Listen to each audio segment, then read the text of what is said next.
చదువు సమాజాన్ని ఉద్ధరించేలా ఉండాలని ప్రభుత్వ నైతిక విలువల సలహాదారు చాగంటి కోటేశ్వరరావు అన్నారు.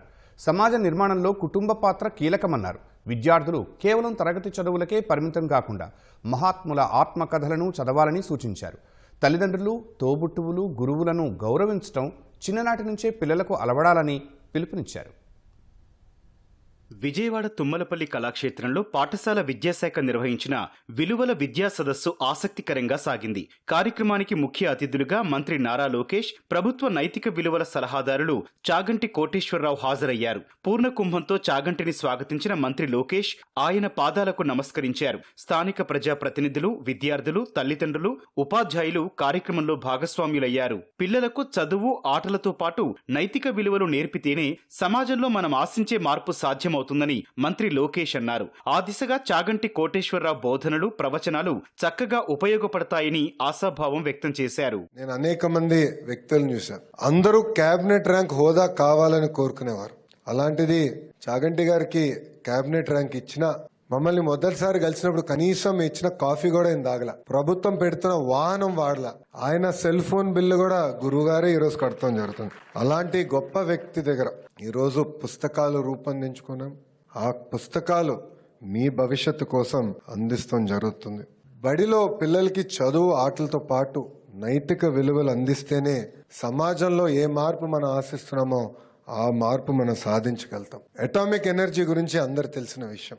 ఆ ఎనర్జీని బాంబులాగా వాడితే హిరోషిమా, నాగసాగిలో జరిగిన విధ్వంసం మనందరం చూసాం. కానీ అదే ఎనర్జీని మనం విద్యుత్ తయారీకి వాడితే మొత్తం దేశాలే వెలిగించడానికి అవకాశం ఉంటుంది. అలానే పిల్లల్ని కూడా సరైన మార్గంలో పెట్టాల్సిన బాధ్యత ఇక్కడున్న ఉపాధ్యాయులందరిపైన కూడా ఉన్నాయి. ప్రభుత్వం చేయాల్సింది మేము చేస్తాం. పుస్తకాలు రూపొందిస్తాం. చాగంటి గారు లాంటి గొప్ప వ్యక్తులతో ప్రవచనాలు వచ్చే విధంగా చేస్తాం. కానీ అది సరిపోదు.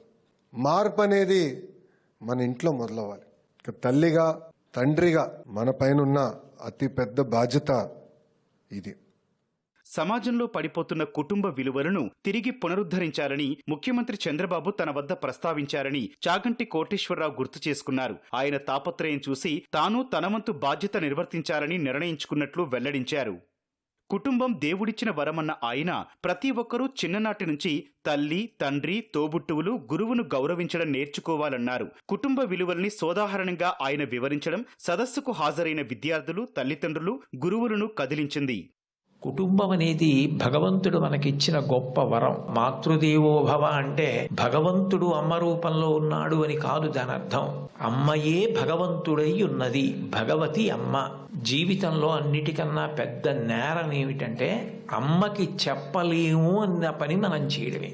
మీరందరూ పిల్లలు, మీరు నేర్చుకోవలసిన మొట్టమొదటి నియమం ఏది అంటే అమ్మని గౌరవించడం నేర్చుకోండి. అమ్మకి నమస్కారం చెయ్యండి. తల్లి ఎంత గొప్పదో తండ్రి అంత గొప్పవాడు. తండ్రిని జీవితాంతం దైవంతో సమానంగా చూడాలి. పితృదేవోభవ.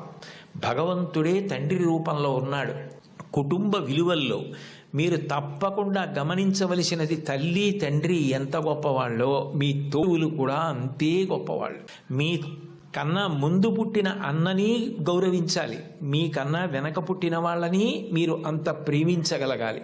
నీ కుటుంబం గదులు, ఆ గోడలు పోతే అది పెద్దదైతే అది సమాజం అవుతుంది. నువ్వు ఇంట్లో ఏం నేర్చుకున్నావో అదే రేపు సమాజంలో నువ్వు అమలు చేయగలుగుతావు. తరగతి గదిని కేవలం పాఠాలు చదువుకోవడానికి మాత్రమే పనికొచ్చేటటువంటి వ్యవస్థగా చూడకండి.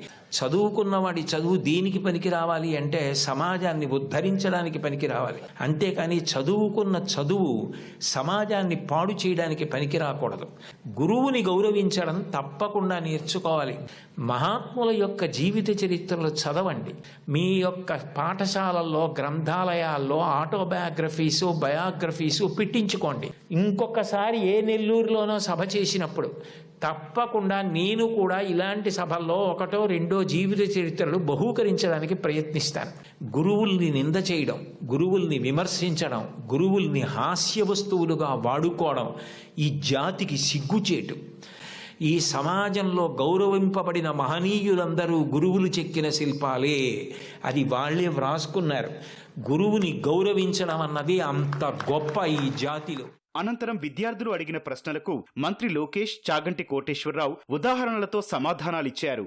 నేటి సమాజంలో నైతిక విలువలను పాటించేవారు జీవితంలో వెనుకబడుతున్నారు. సమాజం మాత్రం ఏం సంపాదించావని అంటుందే కానీ విలువలతో బ్రతుకుతున్నావని అనడం లేదు. దీనిపై మీ అభిప్రాయాన్ని తెలియజేస్తారా సార్? మా సక్సెస్ కి షార్ట్ కట్ లేదు. ఇప్పుడు గౌరవ ముఖ్యమంత్రి గారితో కూడా ఈ విషయం నేను అనేక సార్లు చర్చించా, చిన్న వయసులో కూడా చర్చించా. అందరూ తప్పులు చేసి ముందరికి వెళ్తున్నారు, మనం కూడా తప్పులు చేసి ముందరికి వెళ్దాం అనుకుంటే మటుకు వ్యక్తిత్వం అనేది ఉండదు. కొంచెం కంచుకోట లాంటి నియోజకవర్గంలో నువ్వు పోటీ చేస్తే సులభంగా ఉంటుంది కదా, నీకెందుకు ఇవన్నీ అని నన్ను చాలా మంది అన్నారు. 24 ఎన్నికల్లో కూడా చాలా మంది 2 సీట్లు పోటీ చేయి, నీకెందుకు ఇది కాంప్లికేషన్ అన్నారు. కానీ నా పైన నాకు నమ్మకం ఉండే, అప్పుడే నేను అనుకుంది నేను చేయగలుగుతాను. అది మనందరిలో అవసరం. నేటి తరం విద్యార్థులకు స్వీయ నియంత్రణ యొక్క ప్రాధాన్యతను మీ మాటల్లో తెలియజేస్తారా గురువుగారు? బ్రేక్ లేని కారు ఎలాంటిదో స్వీయ నియంత్రణ లేని జీవితం అలాంటిది. సెల్ ఫోన్ని ఆధారం చేసుకుని మీరు ఎవరిని అడగకుండా రూట్ మ్యాప్ పెట్టుకుని చక్కగా క్షేమంగా మీరు గమ్యాన్ని చేరుకోవచ్చు.